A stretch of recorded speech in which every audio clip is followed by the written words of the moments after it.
வணக்கம் அன்பு நண்பர்களே, அனைவருக்கும் இனிய வணக்கம்.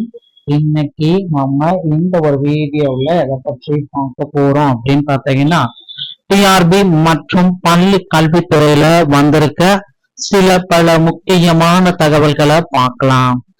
உதவி பேராசிரியர் தேர்வில குளறுபடி, திடீர் திருப்பம் என்ன நடந்திருக்கு. சோ இத பற்றி தான் நம்ம பார்க்கலாம். நிறைய நியூஸ் வந்து பாத்தீங்கன்னா திடீரென உதவி பேராசிரியர்ல குளறுபடி இல்லை அப்படின்னு சொல்லியிருக்காங்க. அசிஸ்டன்ட் ப்ரொஃபஸருடைய தேர்வுகள்ல நேற்று நிறைய வழக்குகள் பதிவாயிருக்கு. நியமன தேர்வை ரத்து செய்ய கோரிக்கைகள் பலரும் விட்டிருக்காங்க. சோ நிறைய பேர் வந்து பாத்தீங்கன்னா கோரிக்கைகள் கேட்டிருக்காங்க. இதை பற்றின ஒரு முழுமையான தகவல் இந்த ஒரு வீடியோவின் வாயிலாக இப்பொழுது நம்ம பார்க்க போறோம். சோ பணியில் உள்ள ஆசிரியர்களுக்கான தகுதி தேர்வை தேர்ச்சி மதிப்பெண்கள் 35% குறைக்க வேண்டும் அப்படின்ட்டு பாமக தலைவர் அன்புமணி ராமதாஸ் அவர்கள் கோரிக்கை வச்சிருக்காங்க. தமிழ்நாட்டுல கடந்த 2011 ஆண்டுக்கு முன் பணியில் சேர்ந்த இடைநிலை மற்றும் பட்டதாரி ஆசிரியர்களுக்கான ஆசிரியர் தகுதி தேர்வு ஜூலை 4-5 தேதிகள்ல நடைபெற உள்ளது. பணியில் உள்ள ஆசிரியர்கள் தகுதி தேர்வில் எளிதாக வெற்றி பெறுவதற்கு பல மாநிலங்களில் சிறப்பு திட்டங்கள் அறிவிக்கப்பட்டுள்ள நிலையில் தமிழ்நாட்டில் மட்டும் அத்தகைய திட்டங்களை அறிவிக்காதது ஆசிரியர்களுக்கு ஏமாற்றம் அளிக்கிறது. கல்வி உரிமை சட்டம் 2011 ஆண்டு நடைமுறைப்படுத்தப்பட்ட இடைநிலை பட்டதாரி ஆசிரியர்களுக்கான பணிகளுக்கு தேர்வு நடத்தி அதில் வெற்றி பெற்றவர்கள் மட்டுமே பிற விதிகளை பின்பற்றி நியமிக்கப்படுகின்றனர். 2011 ஆண்டுக்கு முன் பணியில் சேர்ந்தவர்கள் தகுதி தேர்வு கட்டாயம் என்ற நிலை இருந்தது.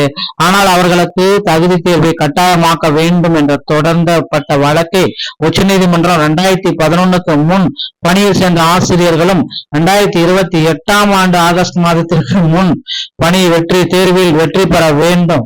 செப்டம்பர் மாதம் 1ஆம் தேதி இந்த தீர்ப்பு வந்தது. இந்த தீர்ப்பு பணியில் உள்ள ஆசிரியர்களுக்கும் தகுதி தேர்வில் வெற்றி பெற வேண்டும் என உச்சநீதிமன்றம் தீர்ப்பு வழங்கிய உடனேயே ஆசிரியர்களுக்கு சிறப்பு தகுதி தேர்வை மிகவும் எளிமையான முறையில் நடத்தியும் தேர்ச்சி மதிப்பெண்களை குறைத்தும் ஆசிரியர்களையும் தேர்ச்சி பெற செய்ய வேண்டும் என பாமக கட்சி ஆலோசனை வழங்கியது.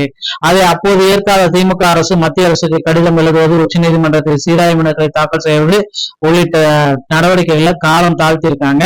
2011 ஆண்டு பணிக்கு முன்பாக சேர்ந்த ஆசிரியர்கள் பயின்ற பொழுது பாடத்திட்டமும் இப்போது உள்ள பாடத்திட்டமும் முற்றிலும் வேறு மாறுபட்டது என்பதால் ஆசிரியர்களால் தகுதி தேர்வு எழுதி தேர்ச்சி பெறுவது கடினமாகும்.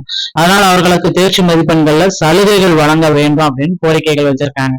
சோ டிஆர்பில இந்த முக்கியமான அறிவிப்புகள் அப்படின்றது ரொம்ப ரொம்ப முக்கியமான செய்திகள். சோ தயவு செய்து டெட்டுடைய தீர்மானத்தை நிறைவேற்றுங்க அப்படின்றது கோரிக்கைகள் வந்திருக்கு. சோ 35% மற்ற மாநிலங்களை போல டெட்டுடைய பாஸ் மதிப்பெண்களை குறைச்சி ஆகணும். சோ இதுல வந்து என்ன இருக்கும், நான் அறிவிப்ப முதல்வர் விஜய் அவர்கள் விரைவில் வெளியிடுவார் அப்படின்னு பார்க்கலாம்.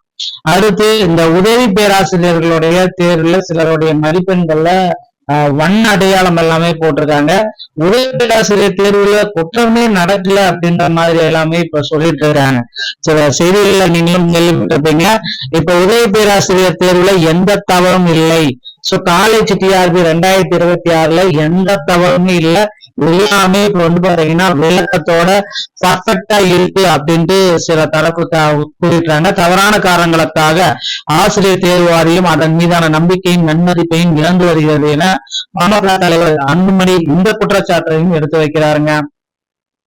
ஆனா இப்ப வந்திருக்க செய்தி என்ன அப்படின்னு பாத்தீங்கன்னா, தேர்வு மதிப்பெண் குளறுபடி வருவதாக தொடர்பாக ஆசிரியர் தேர்வாதி அதிகாரிகள் கூறியதாவது, அரசாணையின்படியே விடைத்தாள்கள் மதிப்பீடு செய்யப்பட்டது. அரசாணையின்படி ஒரு தேர்வின் விடைத்தாளை 2 பேராசிரியர்கள் மதிப்பீடு செய்ய, அதில் ஒருவர் 25 மதிப்பெண்ணும் மற்றொருவர் 20 மதிப்பெண்ணும் வழங்கினால் அதிகபட்சம் 5 மதிப்பெண் வித்தியாசம் இருந்தால் மூன்றாவதாக 2 பேர் கொண்ட குழு அந்த விடைத்தாளை மதிப்பீடு செய்யும். அவர்கள் வழங்கும் மதிப்பெண்ணே இறுதியானது. இந்த மதிப்பெண்கள் சரியாக வழங்கப்பட்டு உள்ளன என்பதை சரிபார்க்கவே தேர்வர்களுக்கு வண்ண நிறங்கள் தரப்பட்டன. அதில் எந்த தவறும் இல்லை. இதற்கிடையில் இந்த விவகாரம் தொடர்பாக ஆசிரியர் தேர்வு வாரியத்திடம் அரசு விளக்கம் கேட்கணும் அப்படின்றாங்க. சோ சில இடங்களில் நீலம், இடங்களில் மஞ்சள் வண்ணங்களில் குறியீடுகள் எல்லாமே இருக்கு. சோ இது வந்து பாத்தீங்கன்னா எந்த தவறும் இல்லை அப்படின்ற மாதிரி குறிப்பிட்டு சொல்லியிருக்காங்க. இதுல முக்கியமா வந்து பாத்தீங்கன்னா முக்கியமா ஒரு சிலருக்கு வந்து 0 மதிப்பெண்கள், 98 மதிப்பெண்கள் பெறுவரும் சாத்தியமற்ற ஒன்று, இப்படி எல்லாமே வந்து பாத்தீங்கன்னா குறை வச்சிருக்காங்க. தமிழ்நாடு அரசு பாலிடெக்னிக் விரிவாளர்கள் தேர்வு செய்வதில் 2017ஆம் ஆண்டில் நடந்த முறைகேடுகளில் அது தொடர்பாக இப்பொழுது விசாரணைக்கு வருவதையும் தமிழ்நாட்டு மக்கள் இன்னும் மறக்கவில்லை.